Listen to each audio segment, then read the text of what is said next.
Mathias Mpuuga nsamba finito akawunga mude olunaku lwaleero ebigambo kumusobyeko. My brother Henry has ably welcomed all of us, and he has ably made the primary recognition, and I'll leave that space to him to welcome and receive whoever is notable in this space, to be able to make us aware as to who is with us. I want to welcome you to this beginning of year press interaction. I had intended that I will speak to you extensively to try and clarify to the nation critical issues that I think at the beginning of the year must be unequivocally understood without an iota of contradiction. And it's my intention that after this interaction, we shall have no questions arising as to our purpose, as to our direction, and ultimately our intention as the DA. I would like to initially thank you for the work, for the space we shared, for the contradiction resolved together in the last year, for the quarrels we shared and resolved in the last year, and ultimately our resolve today to say, whichever the case, we have a duty to move forward. So welcome to the DA. I have one major issue for today, but because of the matters that arise in our political space on a daily basis, I'll begin with what I construe as a relatively small matter, because it's not mundane. It's a matter that has been in our space, albeit coached by the actors in different languages, albeit presented differently in different spaces. But I want to speak about it in my initial statement, so that it does not arise either from your questions or any other interaction. Namely, that at the beginning of the year, in his end of year message, the general at the helm of the state, General Museveni, informed the nation that it is his intention to offer directives to the banning of bail and bonds where necessary. And I'm here to say this, that Mr. Museveni, I'm not saying anything new. He's actually been implementing it.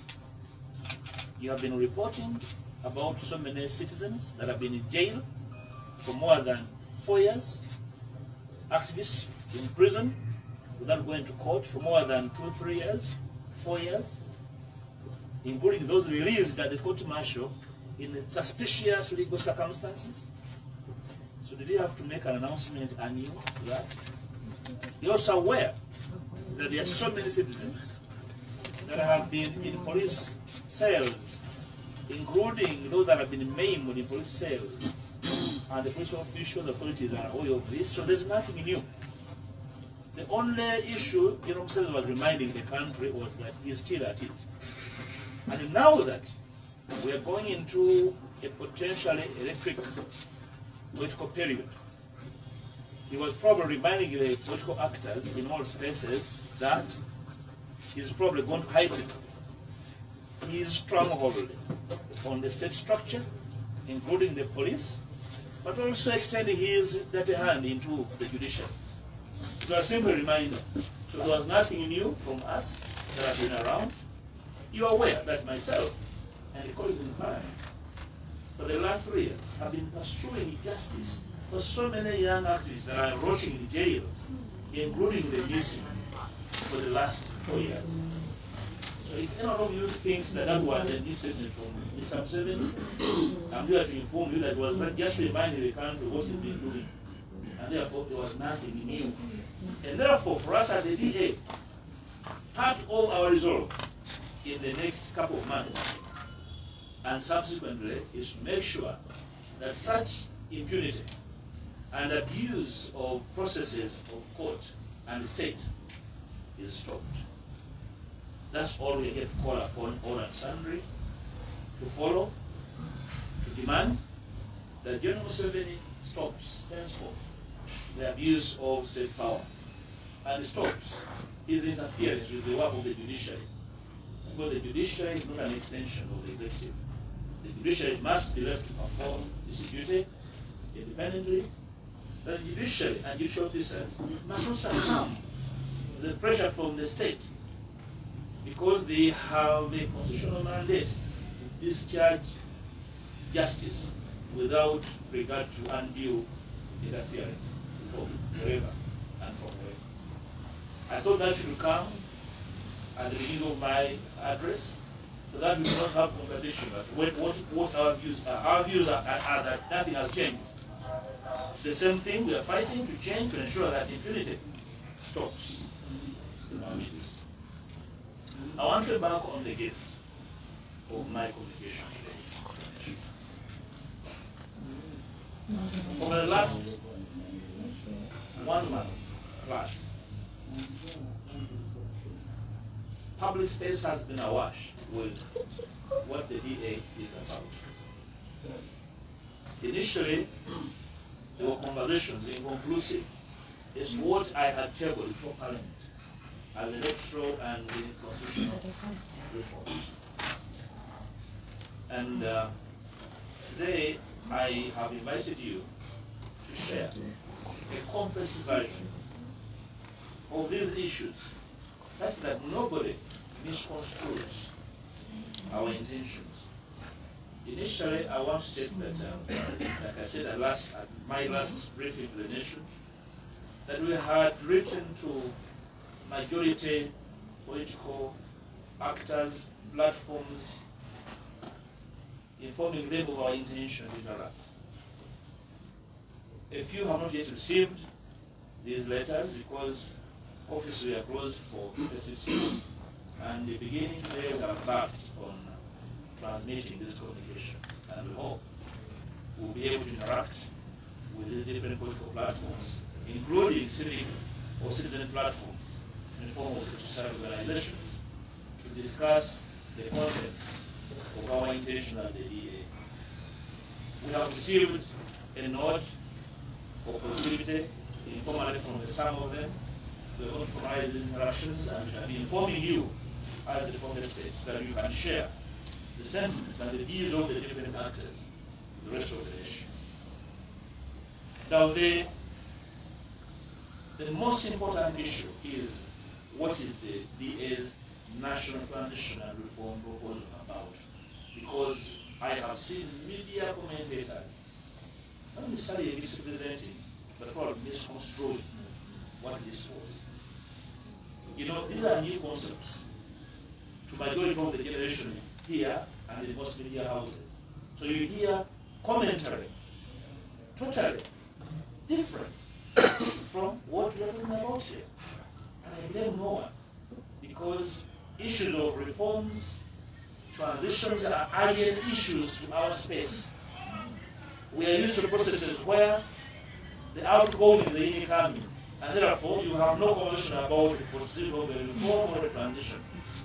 And how can I blame a media practitioner who is 30 years or 40 years, who has never seen a transition, who has never seen a change?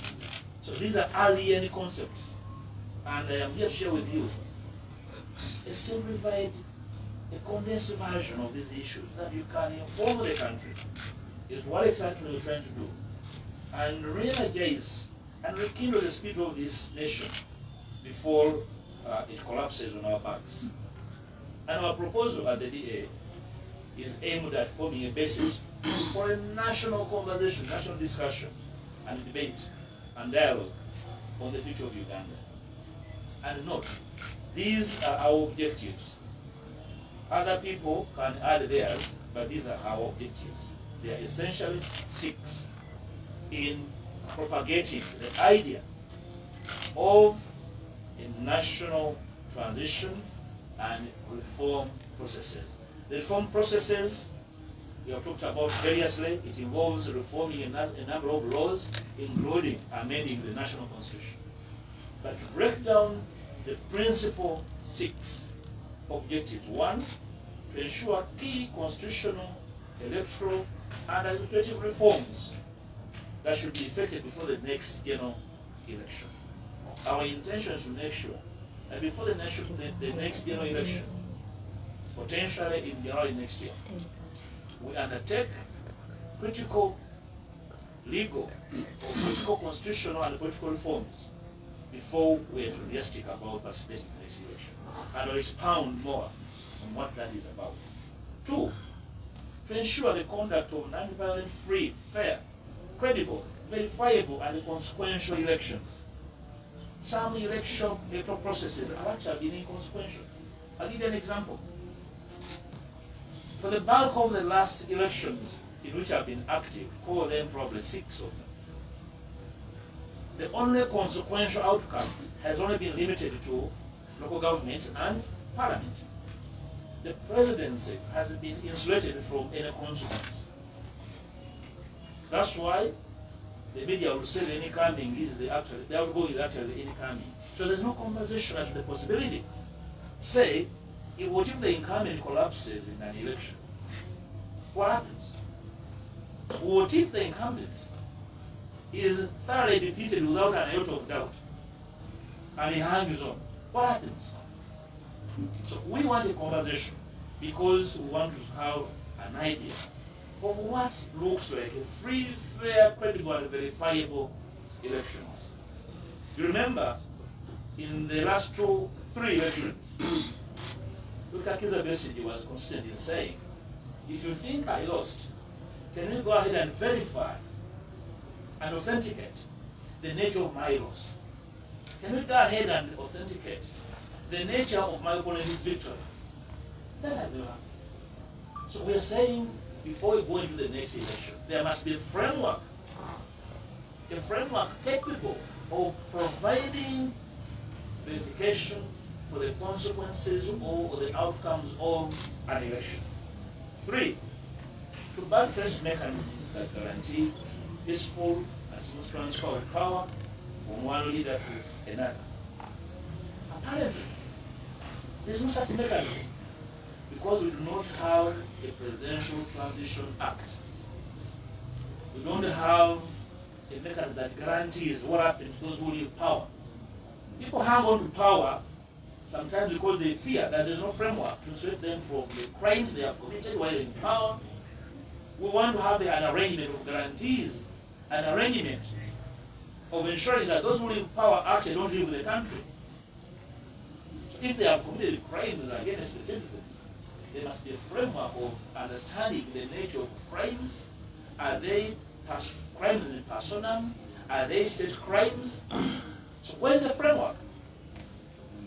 4, to campaign for the implementation of a national reconciliation and reparation plan.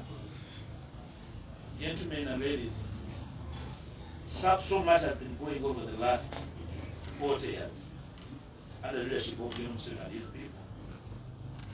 We surely know that there are so many Indian citizens, there are so many African citizens, and somehow the people actors believe that they can be ignored. We don't think so. A nation that ignores the injured is the nation of fools. I don't think we are. We cannot afford the luxury of ignoring citizens that have been injured over time. So what will happen to citizens whose children have disappeared? And the auspices of genocide. Should we simply say they melted away like ice?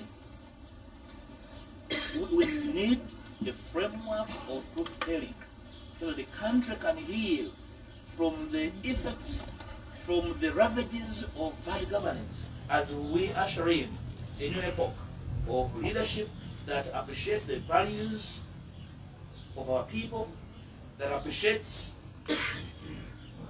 the values of human rights, the values of association and disagreement. So it's our belief that this is lacking.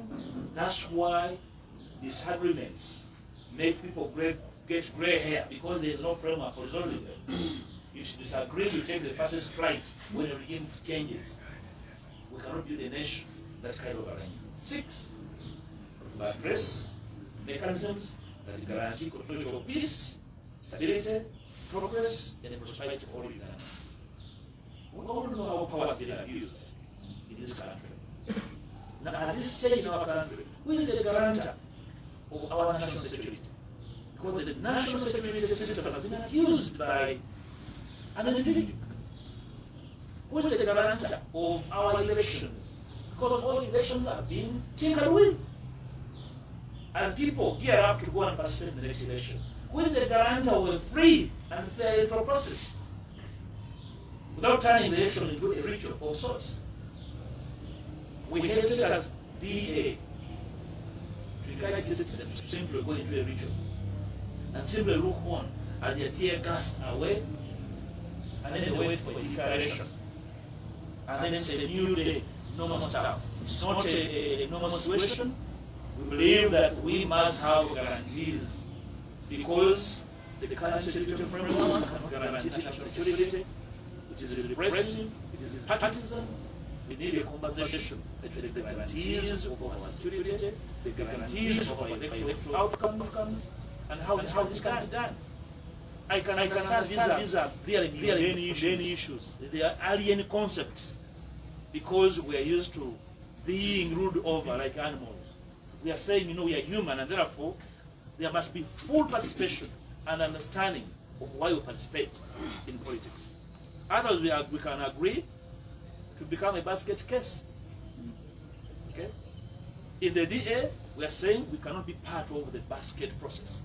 We need a very clear process that can guarantee that the outcome of an electoral process is going to be consequential, positively, to the lives of our common peoples. So essentially, those are the 6 objectives for which we clamor for reforms and a transitional framework. I thought that must be made very clear to all. Now, who are the stakeholders in all this? Because it's very important to understand that who are the stakeholders? You and me belong to a multiplicity of platforms. We have political actors, we have civil society actors, we have citizen platforms, we have cultural institutions, we have religious bodies, we have senior citizens. So Uganda has bona fide owners. This is not a land of no one. It's not a no man's land. So these stakeholders are the ones we need to be part of this conversation. I have heard people say that we are talking about very nice things, but General Museveni won't accept. Who tells you that we are here to massage General Museveni? We must compel General Museveni and his people to listen to the people. We must listen. Whoever thinks that our job is to take some massage oil to him, no. We are saying all must demand for these. The media, civil society, cultural, religious institutions, senior citizens must demand that General Museveni listens. This is not his father's estate. It's a bequest to all of us. And therefore we have a stake in how this bequest is being managed. And therefore a demand using multiple voices is legitimate. That's what we are here for. To mind these stakeholders. New way, new day. That these demands are legitimate. We're not trying to impose our views on anybody. We are simply saying this can't continue as normal. Now, comrades, we have set ourselves as the DA a framework once shared with stakeholders, a form of agenda, an agenda of sorts, because we believe, and honestly believe so, that all these objectives may not be achieved in a single go. They are multiple, and some of them are multi-stage. they have a multiple stakeholding arrangement.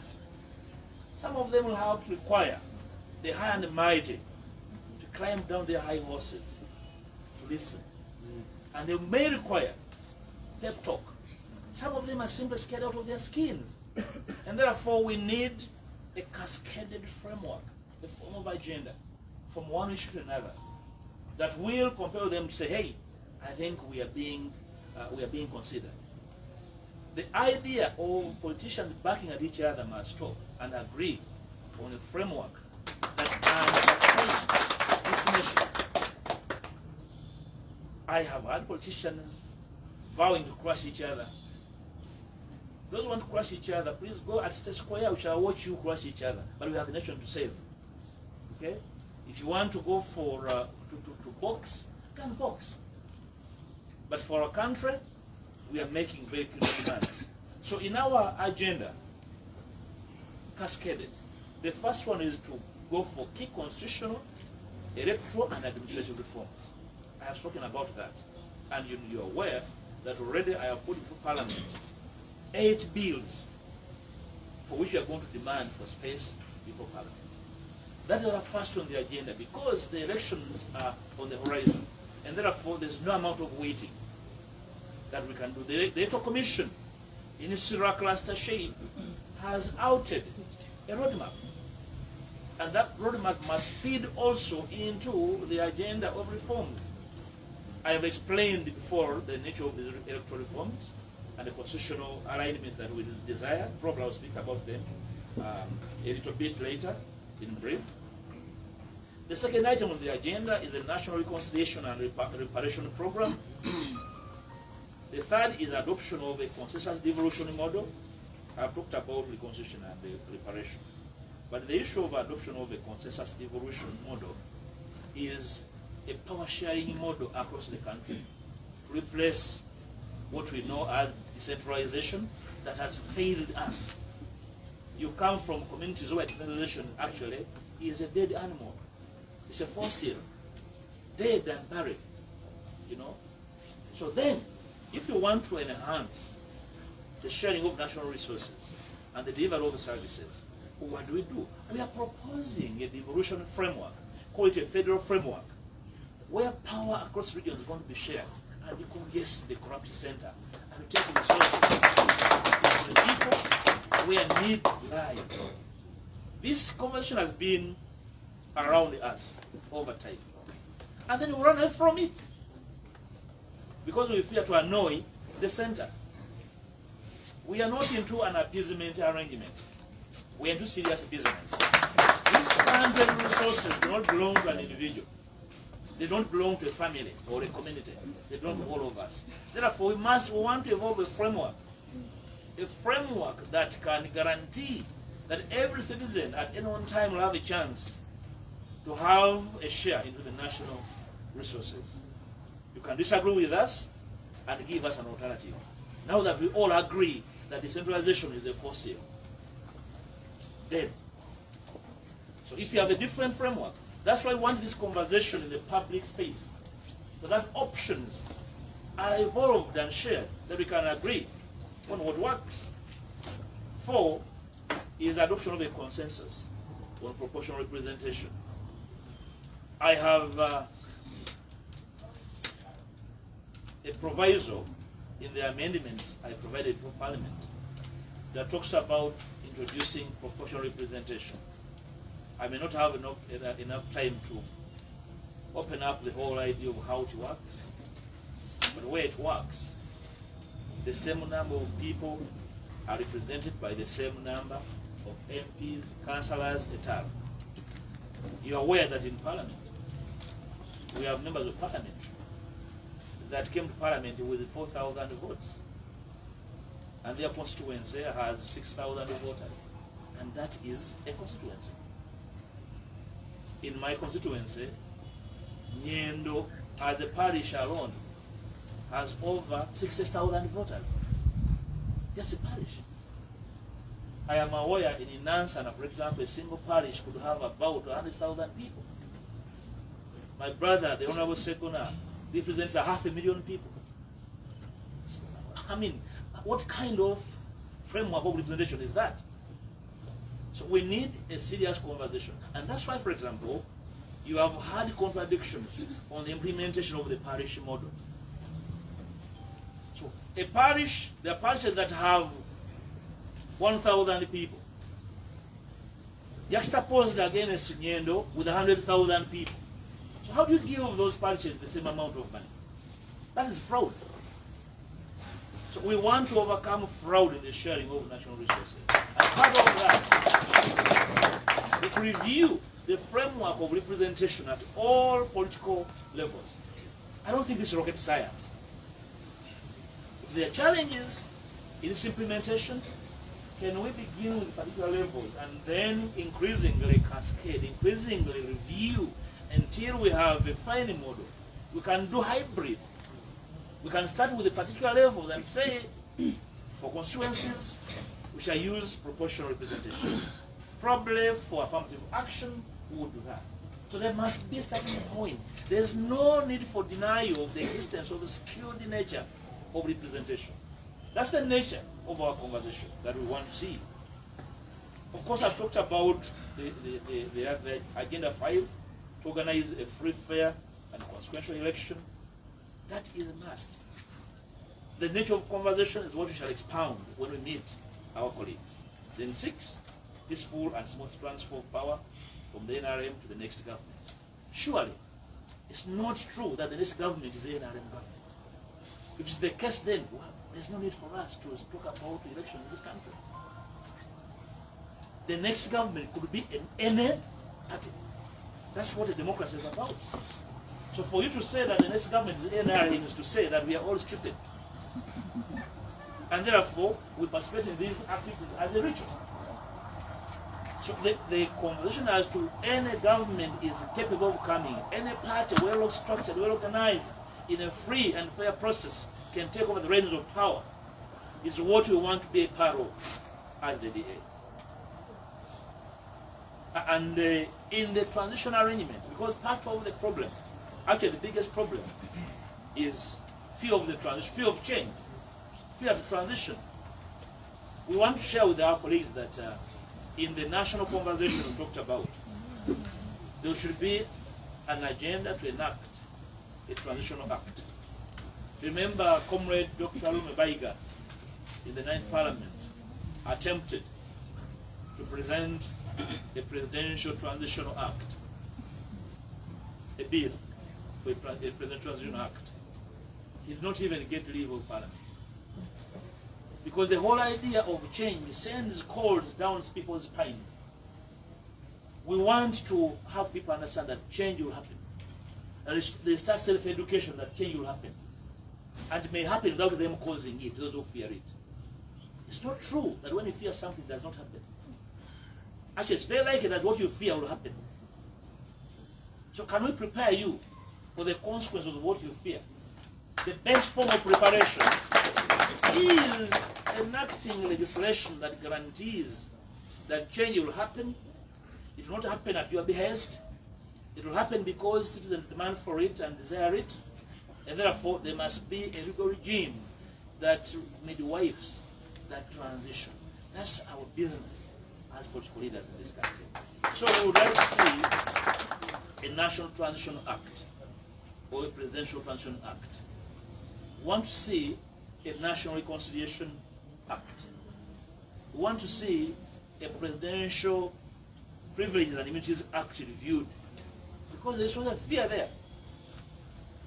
Being the president of Uganda for 40 years, and given the nature of acts of the presidency for 40 years, there's imminent fear of transition. Can we, as a people, have a conversation on the nature of safety nets, privileges that can obtain, immunity that can obtain to the presidency, and immediate actors around the presidency?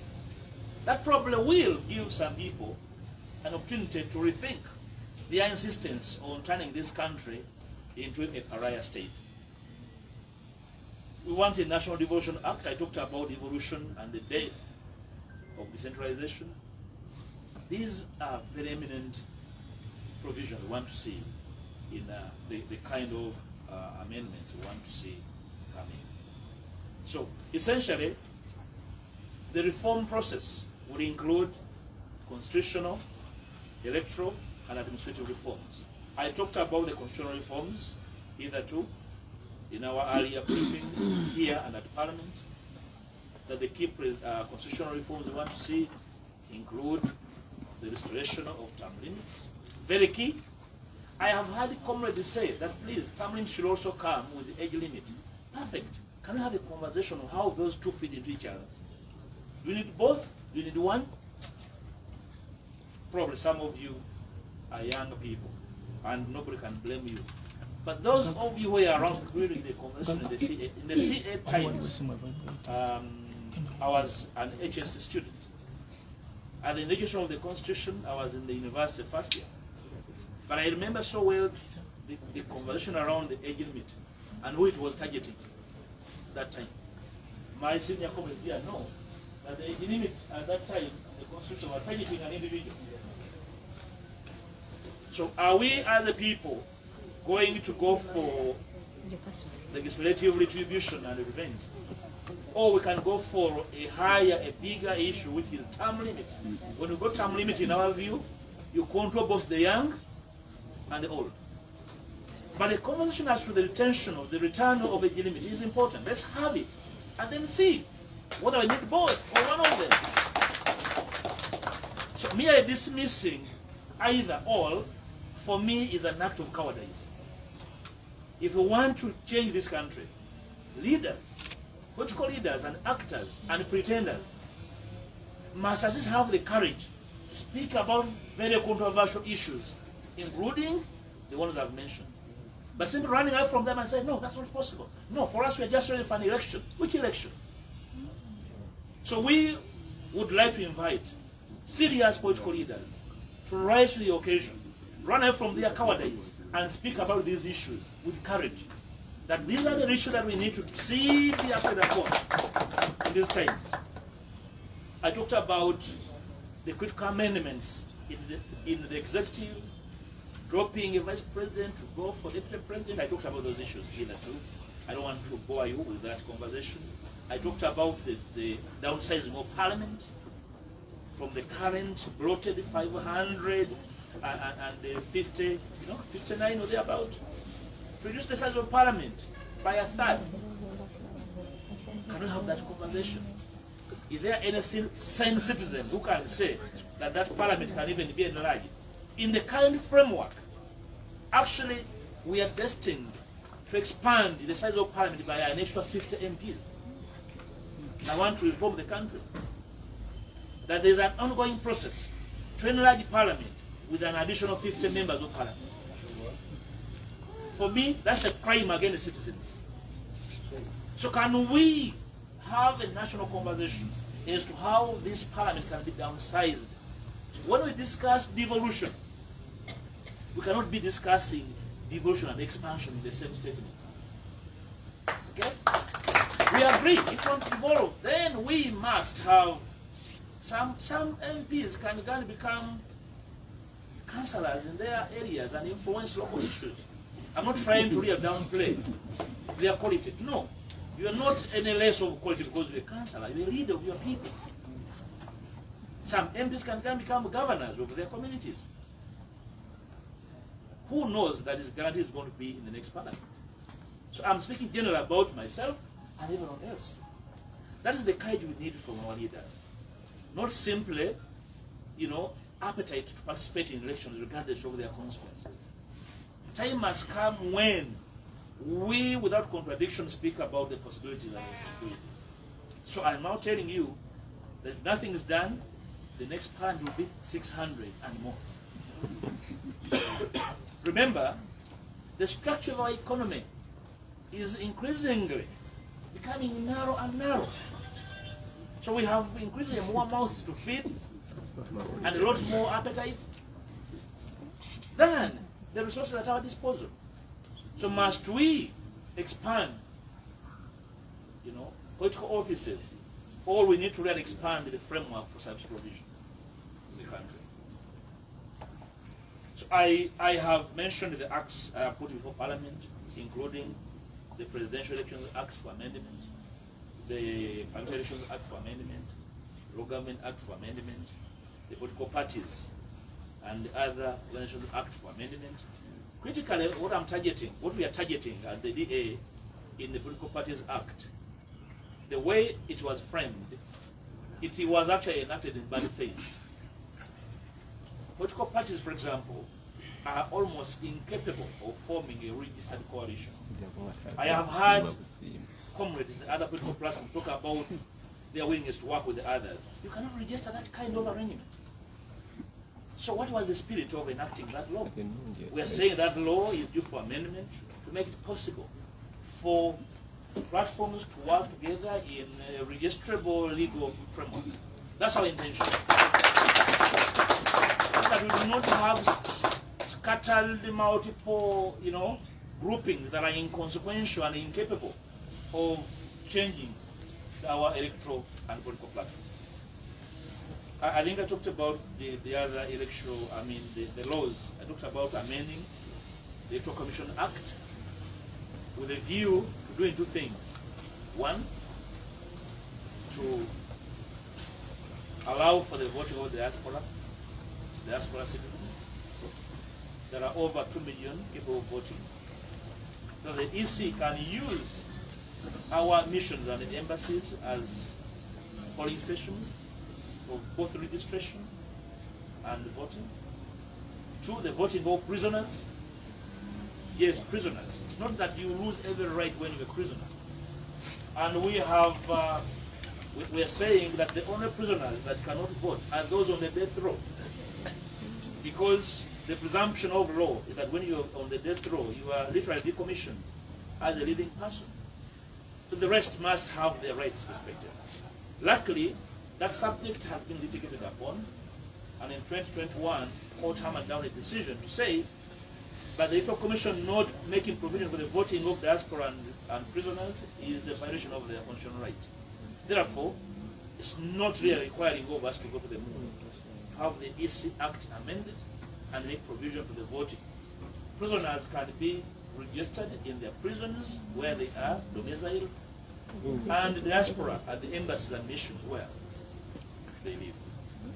So we thought these are issues we need to clarify. Then, of course, I talked about administrative reforms.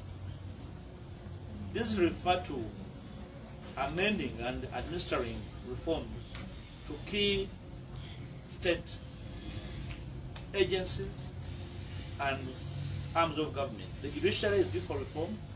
On another day, probably I can share with you the feel I have on how the judiciary should be reformed, including an environment where judicial officers can be voted by the people. If you want to be a magistrate in Masaka, people in Masaka should vote on you, be their magistrate. They should be able to see a sense of fairness and understanding in you to be their magistrate. They should not be imposed by the government in power everywhere. The government in power the president can appoint Supreme Court judges, probably judges of the Court of Appeal. Our view is that time has come to have a conversation on how other judicial officers beyond the apparent courts can be voted by. These are very broad ideas that need a complex conversation from stakeholders. We believe that the educational reforms are long overdue. Reforms in health are long overdue. Why don't we have national health insurance? For example, small nations have insurance. Why can't citizens be treated by the state? Citizens that have terminal illnesses, cancers, heart patients, be treated by the state. These need reforms. So if the NRM thinks that we are a growing economy, why are we growing in the numbers and not growing in the service? So we need a conversation. So these are not really very far issues from us. We need reforms in agriculture, in energy, in mineral resources. For example, we all know how mineral resources are being siphoned from this country and are benefiting a few. Some of you in the media space have reported on people siphoning gold, siphoning rare earth, siphoning, all sorts of minerals. You know better than me probably. Who is speaking about this? In Parliament, you remember me demanding for the payment of taxes on gold and how I was suffocated on this debate. And members of Parliament did not care about this matter. They thought it's a small matter. Those are your MPs. So we need a conversation on these resources and how they benefit the nation. At the DA, we are not cowards. We want this conversation on the floor for citizens to make their input. Of course, there are other serious issues on immigration, land management, that we want the citizens to participate into. You heard the other day our brothers and sisters, the Banyarwanda, complain about discrimination. So which kind of state, which kind of nation is not capable of telling who are their citizens that can actually acquire national IDs and passports? That you must have a petition in Parliament. So at what stage do you determine one's right of citizenry? So this is a conversation that we must participate into as citizens. So friends, I have talked about our reform and transitional agenda. And I want to repeat that when all this is done, we want to say 6 things in a cascading order. 1, a framework for national transition. 2, establishment of a national transitional council. 3, a national transitional agenda. If you are going to transition, what's the agenda? 4, leadership of the National Transitional Council. So we want the country to transition. So who are the leaders that people listen to and understand and respect? Not everybody in a suit and with a tie. So we want to understand. We must have a framework on who's going to contribute to this arrangement. Then 5, a framework for implementing outcomes of the transition. So if you agree, so how are you going to implement the transitional issues? Because there is mistrust across the spectrum, because the citizens do not trust so many people, including their leaders, we must have a framework. Probably we need to understand who can chair a transitional framework in a divided country like Uganda, in a cultural and ethnic political melting pot that we are. Can we get an external person? Are we going to get a Supreme Court judge? Are we going to get a religious leader?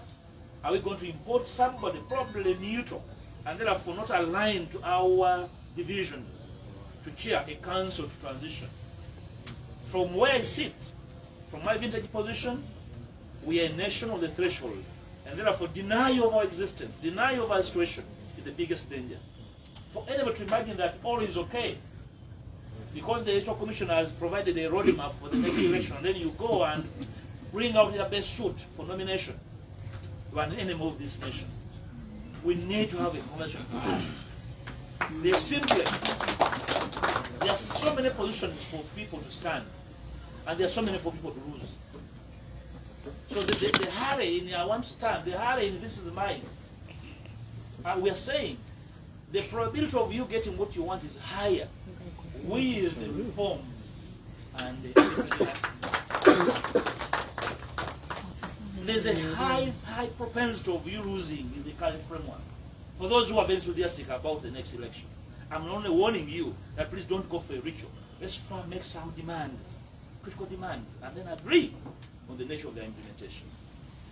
So coming today, I thought I should break down these small issues for us to understand them with clarity, so that the question that will arise will address the nature of these issues I have put across, without any import. Don't import issues that we have not talked about. That's our space, that's our view. DA? New way. DA? New way. DA? New way. New day? New way. Thank you.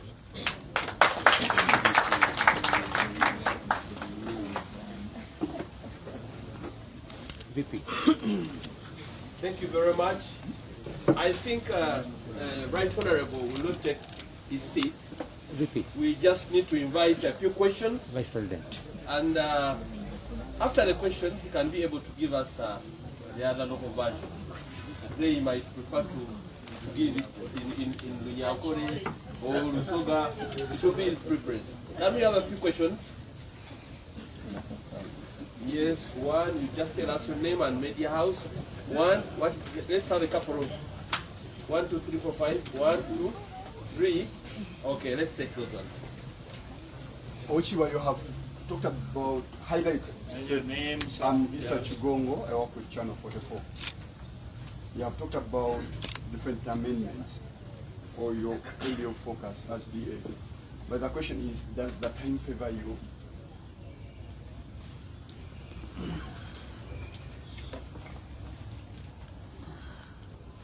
Yes. Thank you. My name is Linika Chigungu. I work for Whisper Eye, an online media platform. My question is, you're planning to table those bills, but as you know, the opposition does not really have the numbers. And normally the NRM comes up with one standard. Do you really think you can achieve what you're planning? Thank you. My name is Annette from UBC. Mine is Jesse Greener Wikin. According to the spokesperson of the National Consultative Forum, many political actors have been coming up with research proposals, but along the way, they have been frustrated by the NRM because of the numbers, just as he has mentioned. How set are you to trust this and make it go? Yes. Yes, and one last one, then he takes that route. Amina Wesa Moses, Usoga 1 radio station. Right honorable. Nsonga ya medical insurance. Because when ningirira Uganda, abantu kyasize ino okubavuwaza kufuna treatment. Ensonga ya medical insurance nungi ino. Kubanga omuntu atunda ekintu kyakolerereke 10 years okufuna treatment for 1 month emulago. Ensonga eno nungi eri abannayuganda nga ife aye okusinziira ku gavumenti ya national malira ensonga eno esobola kunkola. That one was a tough one. I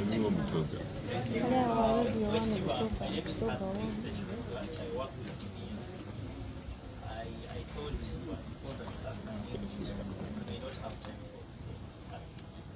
My question is about you have good points that you talk about the reality and what is going on. You pointed out issues, challenges we face in the recent elections. But it seems other political parties of the opposition are taking just we are only remaining with a few months to the real game. And it's only you preaching this kind of summer. And political parties seem as across people that don't care. Good. Can I answer this first? This Chigongo 1044 time frame. Yes, I am alive to the constraints of time, but I'm saying that we also am not oblivious of what time runs. But I'm saying all these electoral and constitutional reforms may not be achieved in a single go. I explained earlier, I think in an earlier address, that some of the constitutional reforms, because the Constitution makes provision for 3 possibilities of amendment. In Article 260, we can amend the Constitution with the Parliament, 2/3, and then a referendum. That some issues can be amended through parliamentary resolution and then a referendum by the people. Which is why one of the amendments I'm taking to Parliament is that on polling day we should have a referendum ballot paper to answer to key issues that require a national referendum. Because the excuse has always been that we don't have resources to conduct a referendum. We are probably the only nation that is incapable of responding to citizen concerns for over 20 years. There are so many lingering questions that require citizens to answer back. By the way, including the question that Museveni wants to make a person like bail. If he has issues with bail, let him take the question of the people. They will answer him back. You have problems with bond. let him go to the citizens who are affected by the inefficiency of government. How can you say you want to do away with the bond when you don't have prosecutors, when you don't have magistrates? Who speaks about that? So I think General Museveni is tired, real tired. Let him take that question of the people through a referendum and get the answer he wants. So, we are alive to type. In 261, we can amend the constitution as parliament, 2/3, and local government, 2/3. That time we have. Parliament has enough time with local government to amend those areas that require parliament and local governments. Then in 262, parliament alone, the areas that require parliament alone. So parliament has time. It's only clumsiness and ill will. So if goodwill prevails, the question of time is not a big issue for all the intended amendments. It has for some, but we also have a remedy in terms of cascading them. And then the outcomes can be implemented by the next government. I'm strictly talking about governance. Okay? Then Mr. Chigundu, that we might fail in our bid because of the numbers. Yes, we are not blind to the numbers. We are saying we shall talk to the numbers. It's not true that all members of parliament from the NRM are blind. I have spoken to very decent men and women in the NRM, in parliament. And they are very concerned about the future of this country. All we need is to have a warm conversation. You remember the debate in Twejukwatako? Remember how we were able to swing numbers? Of course, at the end of the day, it was not swung by parliament, by the military. Those who were around. I still believe that we can overcome the past and rethink afresh about this country. I'm very aware of well-meaning members of parliament from the ruling party that want this conversation to be part of our national polity. So the numbers, yes, but the numbers can be talked to, and then we decide for the good of our people. Annette, the almost same question, the NSF. Of course, the National Consultative Forum is a constitutional platform which is dead. It's dysfunctional. In fact, the issues we are discussing should have been, forwarded by the NCF. Where the outcome of their meetings? Is it allowances? They sit. We vote for them money in parliament through the electoral commission. What are they doing? Let them come out to complain and say things are not working, and we disband them. Then we can know they are non-existent. So we understand your frustration, but it's not enough to be frustrated. Act on your frustration. See, for me, giving up is not an option. And nobody should ever hide behind frustration, not to act on duty. We are inviting them to act on their duty as a constitutional body. Mr. Waiswa, Sogawan, yes, I can understand your frustration. And I'm inviting you, now that you have a very important platform, to speak to citizens to raise and make these demands. In the 10th Parliament, there was a conversation about the possibility of a national medical insurance. But that conversation was dropped and excuses were brought. We can compel any government in power to implement that as a priority. If you're not prioritizing public health, people's health, education, and the services, basic services, then what's your priority? We believe that this can be even smaller nations with leaner budgets like Rwanda have a national insurance, health insurance scheme. So it's a question of demanding. And for us on our side as the DA, that would be our electoral platform, part of our electoral platform. And we cannot apologize for demanding for it. Mr. Sechunga, yes, what other parties are doing. No, I am concerned, but I'm not worried. Concern is that they must be alive to the reality. Concerned that what they are doing is grandstanding. Concerned that they have been part of the past, and therefore they must be alive to the present. That does not scare me from which comes. We are talking to all those platforms, even those who are saying they're ready for the next nomination. Saying, no, before you iron your coat, please listen. It's a rainy day. Will you put first put on a rainy coat? Because you reach. Even your newspapers will be torn by the rain. Can you deal with the bad weather before you raise your appetite for the next election? That's the message you are putting across. And we are putting across humbly to these platforms. Okay? This is not about us.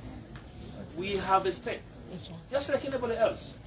And we are trying to conscientize, to raise the awareness of colleagues and different platforms to say, this is the way to go about this business.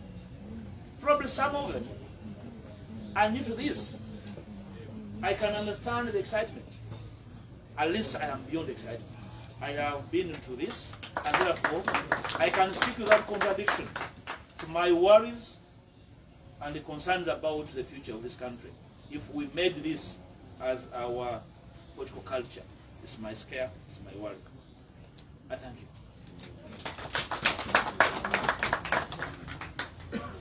If there are any lingering questions, I'll gladly respond to them, and we take them. Yeah, we are going to take, and please, members of the Fourth Estate, don't mind asking in any other language, because we shall take, after this round, we'll give us the local version, and then we call it. Honorable, as you are speaking, Honorable Kakebo Batekama joined us, is right here, and Uzechuanuka just joined us. He represented in Parliament long time ago in Busoga. He was a powerful member of the DP. He's an independence struggle. One of the persons who fought for our independence, and he's still with us. Let's have 1, 2. Yeah, 1, 2, and then we call it. Thank you so much, Honorable. My name is Zainab Ali Habasita. I work with Galaxy FM and Galaxy TV.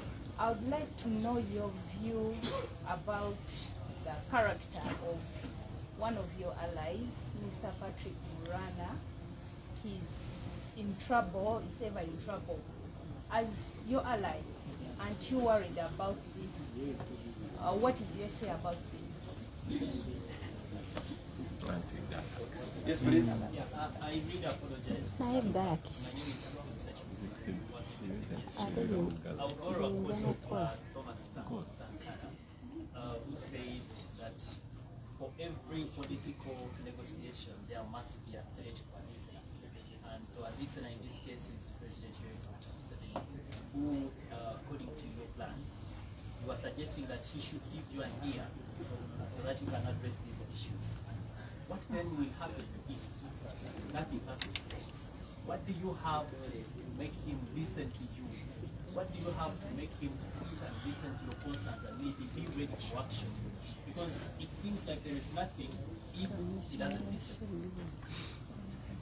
Very interesting. Any other questions?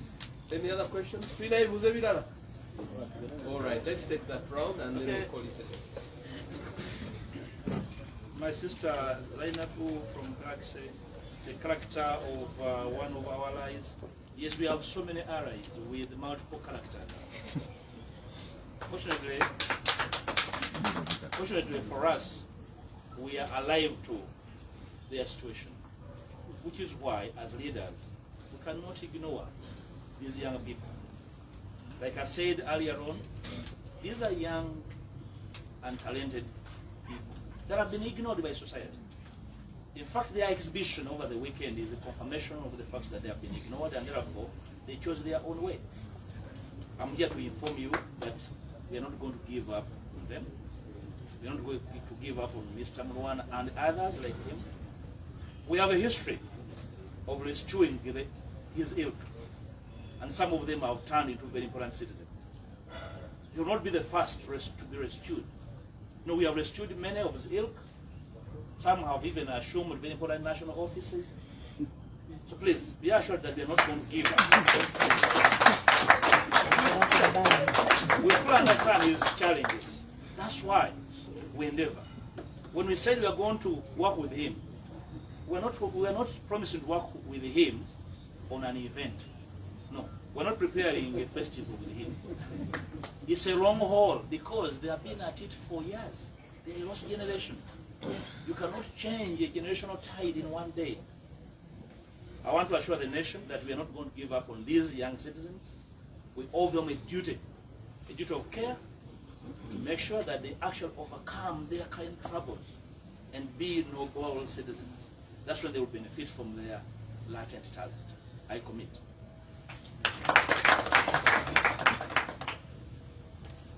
Mr. Sechunga, what's the threat? To which I agree with your assertion that, that's why I'm saying that we are not here to collect gallons of oil to go and massage the ego of one gallon. We are here to collect to summon the collective spirit of the nation. Okay?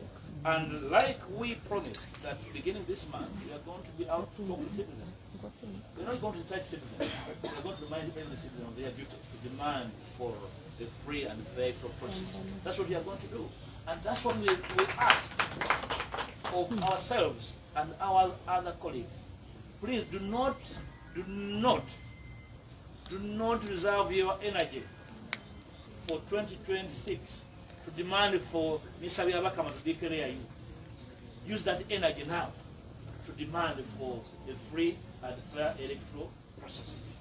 That's what we are telling colleagues at different political platforms. That please, that energy you are saving for campaigns, first use it, because that campaign will be inconsequential unless you have used part of it to demand for a fair electoral process. That's when you have a proposition and possibility. Otherwise, the propensity of this being a ritual is quite high. So I agree, and therefore we must raise the threshold of risk and threat for those with the power, including speaking to their own personal fears. We must understand that sometimes people that have power, and especially that have abused power, have fears. When this conversation becomes a reality, these fears must be spoken to, and therefore we should be able to evolve and exit. We are trying to oust a well-fed cat, threatened, with all attendant, power around them. We must speak to their worries and probably offer self-take exit. So I believe in the power of reaching out to people, regardless of the sentiment they hold against those around them. We are not necessarily out to speak to our friends, but speak to our opponents and show them a higher goal about this nation.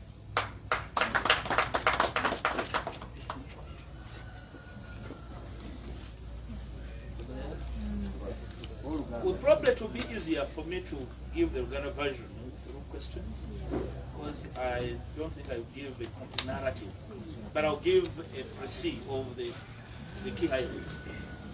Okay.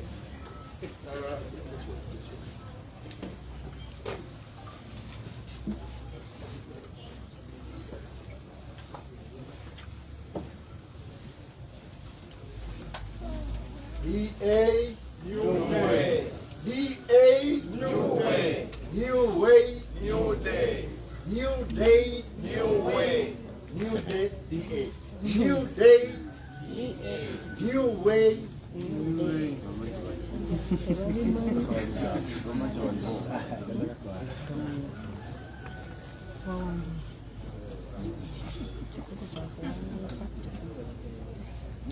Basubira banyabo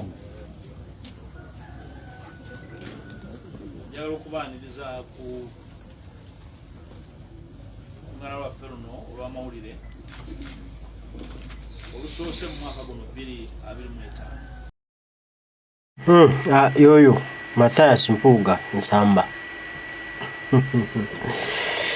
ne banze fala sina musingambo kipya kyempulidde binaza byogera okubiri nga kyali leader opposition constitutional reform referendum era byayogedde kati kipya ki kyatugamba kandi badatugamba nti kati ku constitutional reforms ku referendum ntuuse wano kyempuliddemu nti akolagana n'aba NRM era bakkiriziganyiza okukola constitutional reforms kati oli bwavayo n'agamba nti bakola constitutional reforms okulondera president mu parliament owakana agambye tukolaganye n'aba NRM nkolagana nabo era tuli ku mulamwa gwe gumu baagala okulaba enkyukakyuka era nga bakkiriziganyizza nange nti ekiteeso kyange kya constitutional reforms sigenda kuyitamu oli bagamba nti kyebaliko kyakulondera president mu parliament owakana baagala bataganjule bakulage nti balese constitutional reforms batekemu nti president alina kulonda babaka ba parliament Mpuuga amusasula omugaati gwe Mathias Mpuuga nsamba boy oli munene mukama yakuwa mukama yakuwa atukusabire bitambule bulungi nga bobyetaaga n'ennyuwe neddi eyo naye oswala taata mwali b'amaanyi mwali babitiibwa naye mweyiwa amanda mu mbugo ali byonna bwe mukola mukongojja byonna bye mukola bibaswaza buswaza toza bakuyimba luyimba kintu kyekimu naye nga tekirina progress erimu nno nkolaganye n'aba NRM sabulanyaga nti bali mu kuleeta constitutional reforms bakuse bateekemu president okulondebwa okujjako bannansi obuvunaanyizibwa bwabwe okulonda president abeere nga alondebwa mu parliament omukulu sikyali mu kuvuga katubiyindi tunaabiraba mweraba